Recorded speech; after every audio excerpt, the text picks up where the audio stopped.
Alright, what is up everyone? Welcome back to the channel. It is Sunday and I'm about to start my 2 surgery weeks for my OBGYN clerkship. I'm about halfway through the clerkship. My first week was on nights, which was a little crazy, but it wasn't so bad just because it was my first week of the clerkship, so like a few days of it were just like orientation.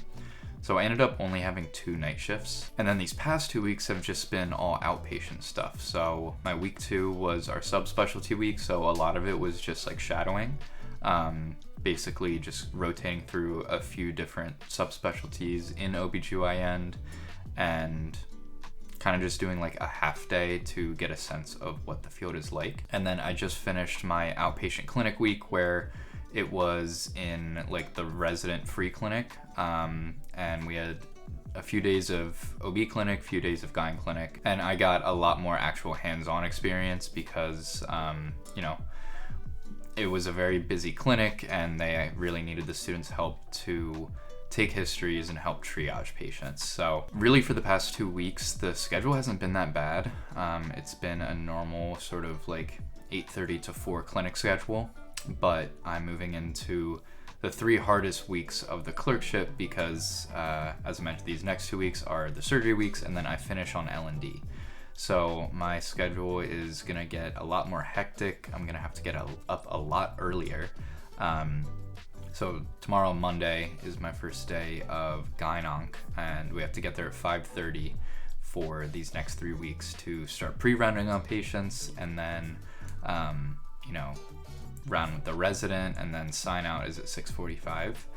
So it's going to be a very big difference. I'm going to be waking up like 3 hours earlier than I'm used to. As I mentioned, I start on Gyn-Onc, which is gynecological oncology, so cancers of the gynecological system. So classically, Gyn-Onc is known as one of the more intense fields of OBGYN, just because it is a very surgery focused field where you can be dealing with very complex cases of cancer, and then also Gyn-Oncs are one of the few fields that do both the surgical and medical management of cancers. So they're also making all the decisions in terms of like what chemotherapy and radiation a patient needs. As students, we aren't really involved in any of the chemo or radiation side of things. It's mostly just helping out with all the surgeries. Like I said, they can be pretty intense just because if you have a very advanced, metastatic cancer with, mets to the bowel, liver, all that kind of stuff, like the Gyn-Onc is the surgeon who takes care of that. So, they'll do stuff like bowel resections, take lymph nodes off the aorta. So they're very skilled surgeons. That's about it for right now. It is early in the afternoon, but I need to start preparing for bed because I have to get up at like 4:45.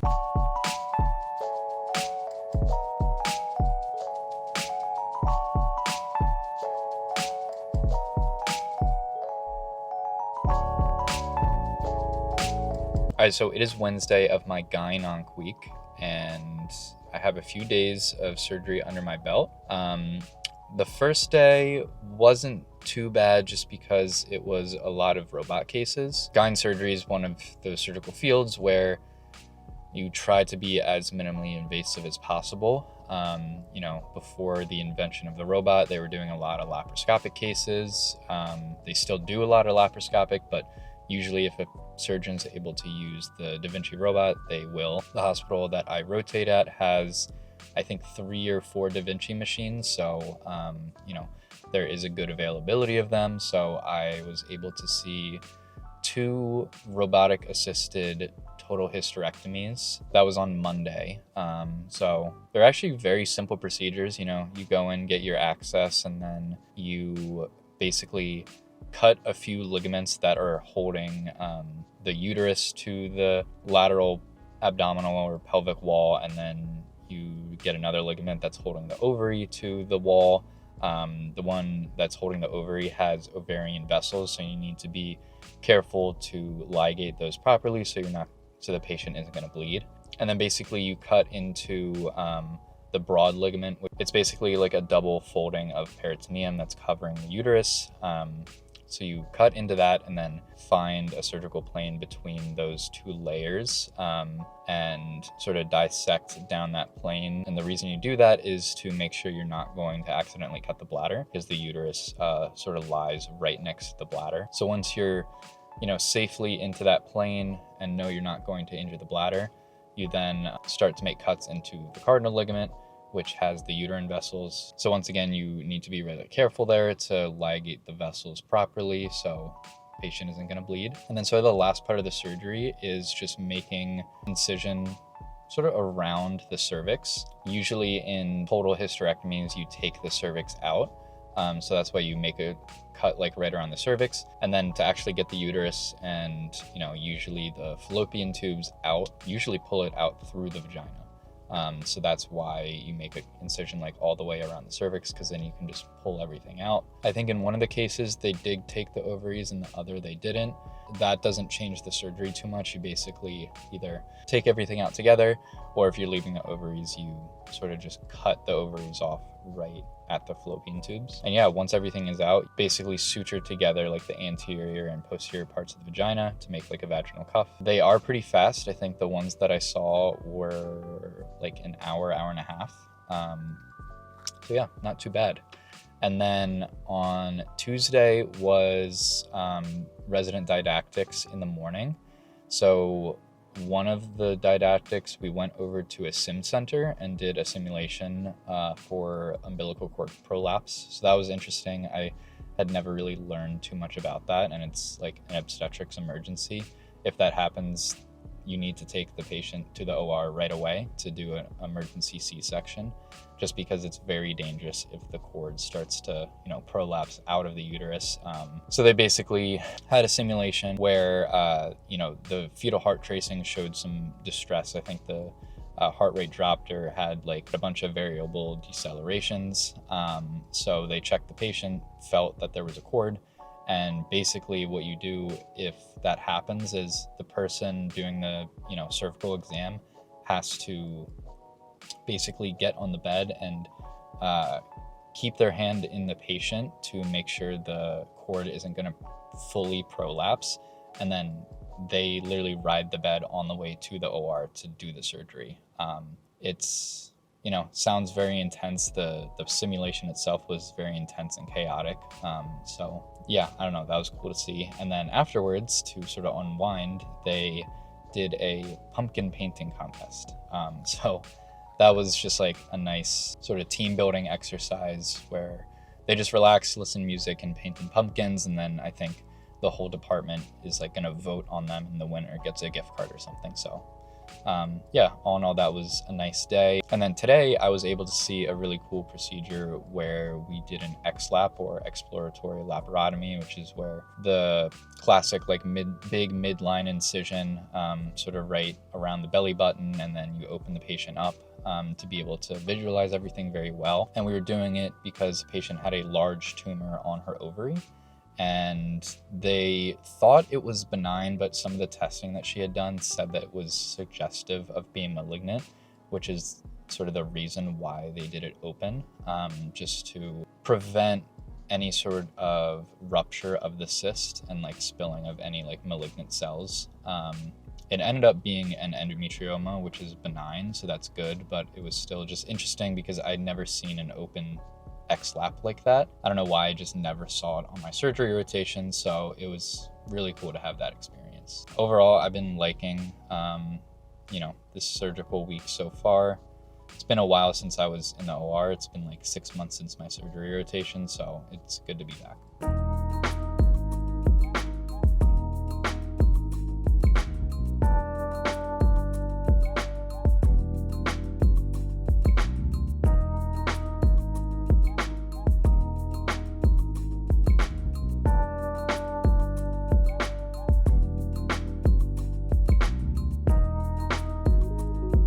All right, so it has been several days since I checked in, mostly because the end of last week was pretty boring. On Thursday, we didn't have any gynon cases, so just kind of like hung around, studied, helped with a little bit of floor work.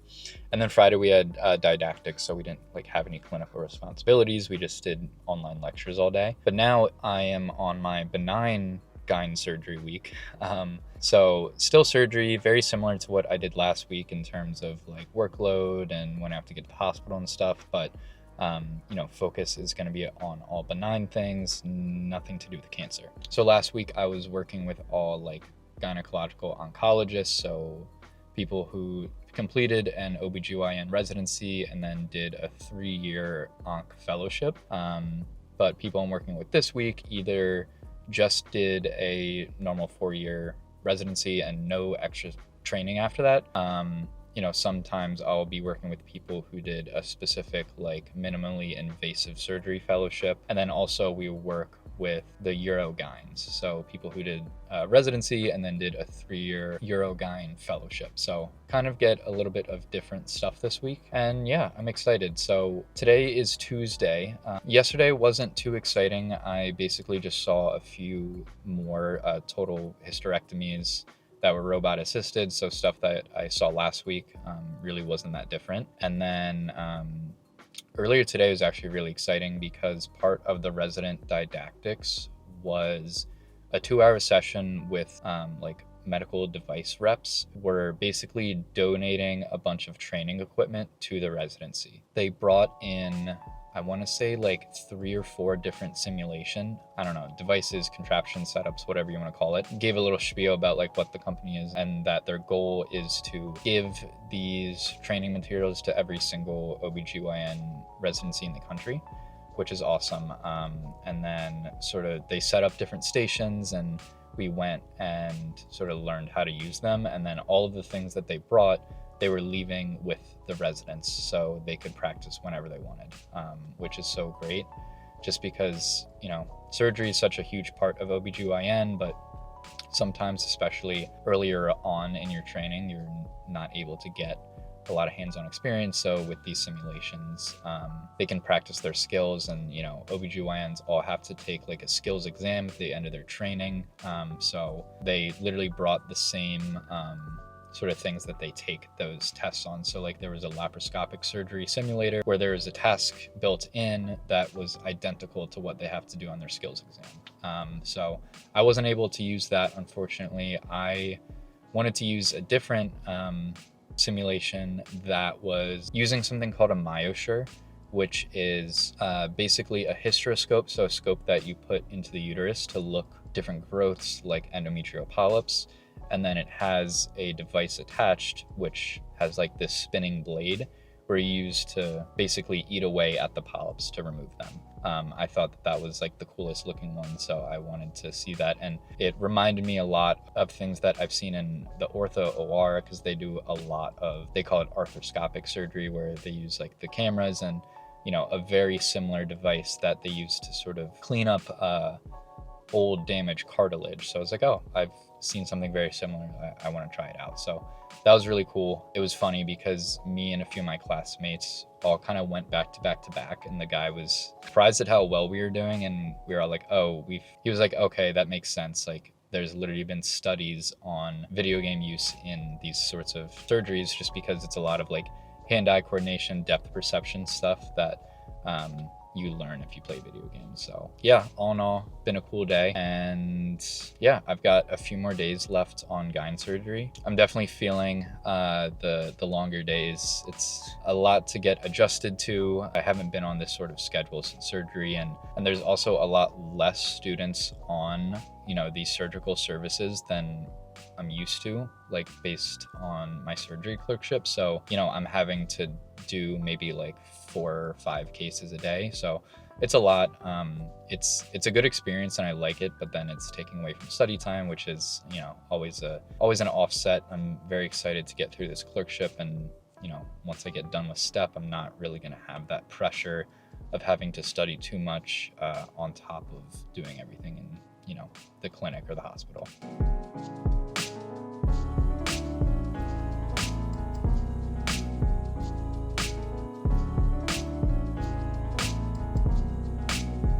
All right, it is now the weekend, and I'm officially done with my 2 weeks on gyne surgery. So all in all, I really enjoyed it. It's probably my 2 favorite weeks of this clerkship so far, just because I prefer the OR. And honestly, I got to see some pretty exciting surgeries that don't happen all the time.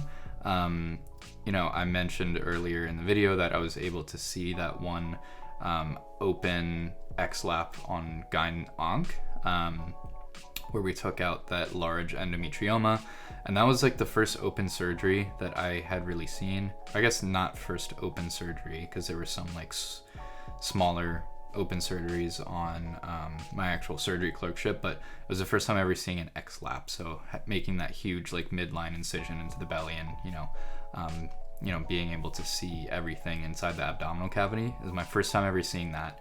And then I was actually able to see another sort of open surgery like that this week, where we were taking out some huge fibromas from a patient's uterus. So the patient was experiencing some infertility, and as part of that workup, got some imaging and found some very large fibroids on her uterus.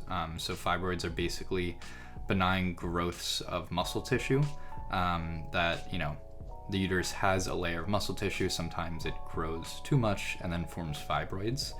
And based on where the fibroids are and how big they are, that can impact fertility by sort of messing up an embryo as it's trying to implant, or a fetus when it's trying to grow. So as a part of her treatment for fertility, she needed to get a lot of these fibroids out. There was one huge fibroid that I think was like 13 centimeters. That was sort of sticking off the side of her uterus, and then a few other ones that were like more deeply embedded into her uterus. But basically the idea was we made a midline incision to be able to access the uterus, and then we just tried to take out as many fibroids as we could without, damaging her uterus too much. So as we entered the abdominal cavity, we saw the huge 13 centimeter fibroid. I mean, it was literally this big. I was honestly very surprised when we saw it. And we basically just cut it off at the base. The surgeon and the resident were just feeling around the uterus to find the other smaller fibroids. They were smaller than this big one, but they weren't necessarily small. I mean, we took out several that were bigger than a golf ball. And those ones were, like I said, a little bit deeper inside of the uterus, so they were harder to get to and harder to extract. And then at the end, we had probably taken out 4 or 5 total, and they all totaled like 2.5 pounds. So it was a lot of fibroid that we removed, and then they did their best to basically sew the uterus back together, because with removing all of these fibroids, they had to make a bunch of different cuts in the uterus. They got basically into the endometrial cavity.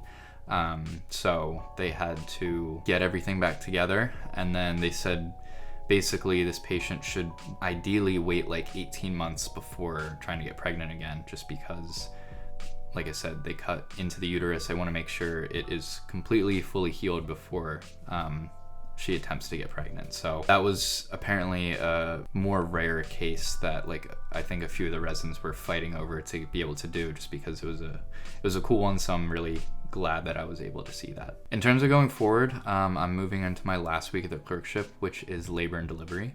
I did get a little bit of L&D experience during my night week, but that was my first week of clerkship, so it's been a while. And since it's my last week of clerkship now, it's cut a little bit short because we have our OSCE and our exam, but it's just crazy. Upcoming is my last week of clerkship ever.